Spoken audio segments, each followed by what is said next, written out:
author and columnist Vladislav Davidzon to discuss the war in further detail. Thank you for joining us in the studio. Thanks for having me.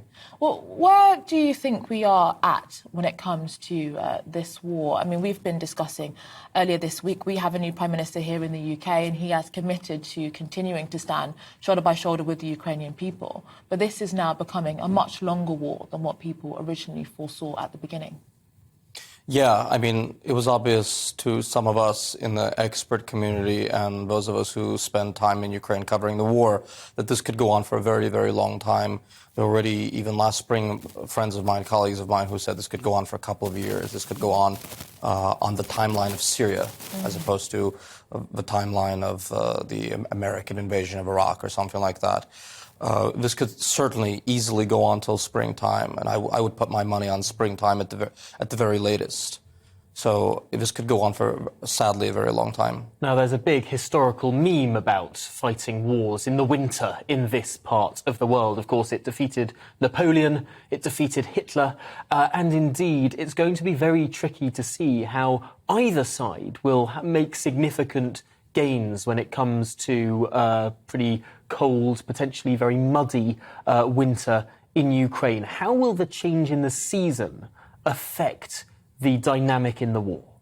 It's a great question. There obviously is going to be a kind of, not a ceasefire, but there's going to be a moment when the muddy roads don't allow the treads of the tanks and the motorized BMPs and the AVNs and all this to travel. And it's going to become an air war and an artillery war again. So there have been moments when the Ukrainians and the Russians were neither advancing for a month or 2 months or 3 months. They were just bombing each other across the line. So we're going to go back to that for a very long time. So we're in the middle of kind of an arms race, so to speak, till the winter when you have all sorts of activity which is happening at the same time. You have the Russians trying to put in more conscripts and to reinforce the lines. You have the Ukrainians waiting for more Western support and trying to break with attrition the Russian lines. And you're trying to, from the Russian Kremlin's perspective, to break the West's cohesion diplomatically, politically with gas. The Ukrainians have made incredible advances in the northeast of the country, really, really rapid advances. I suppose when winter hits, that sort of freezes and we get a bit of a stalemate line there, perhaps. Down in Kherson, there is, it looks like an imminent move. Potentially the Ukrainian army will take back this key city. Must they do that before a certain time? Look, yes, they first of all, they're not going to take back the whole city. They're going to take back the city on the right bank of the river, right? The left bank of a river, no one thinks that they're going to be able to go into quickly. The Russian troops on the right side of the bank and on the other side of the city are extraordinarily well fortified. And they spend months and months fortifying their positions there, and the Ukrainians are taking large casualties while throwing guys at their positions in order to take back territory before the winter comes. So the Ukrainians and the Russians are in a classic offensive, defensive, attrition position, and the Ukrainians are trying to take territory for political reasons before the winter starts and before all those guys who've been mobilized can be brought up to the front. Even if you reinforce the front with 500,000 more, 300 more thousand Russians, it's just really difficult to kill them, even if they have no skills, even if they have no guns, no ammo, no winter clothes, no rations. They're not going to be much good at fighting, but they can reinforce the gaps in the Russian lines. So the Ukrainians need to get in there as quickly as possible before the winter happens, before the Russians reinforce their lines with all these mobilized young guys and old guys, sadly, and before the Europeans lose their interest in the war because of gas stuff. Yeah, and on that point, just zooming out a little bit, obviously the Ukrainian people are fighting for sovereignty and the integrity of their nation, but they are also dependent very much so on weapons and military support from other countries. And in that sense, is it clear what Western powers are, what they see as the end result for this particular conflict? Is it the same, do you sense, as what the Ukrainians are hoping for? Well, the Ukrainians have a maximalist objective now to take back as much territory and impose as much of a cost on the Russians as possible, as quickly as possible, in order to get them out of the country, in order to get a good end of claims, end of negotiations deal.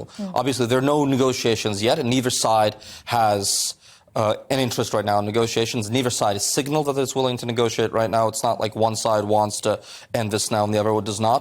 Neither Kiev nor Moscow want to negotiate at this point, and they both have good reasons for doing from their own logic standpoint. They have good reasons for not doing it. But there are no negotiations now, and it doesn't look like there are going to be negotiations on the horizon. But horizon means a month or two, and this means back channel. None of us have heard anything about back channel negotiations since maybe March. Nothing serious, right?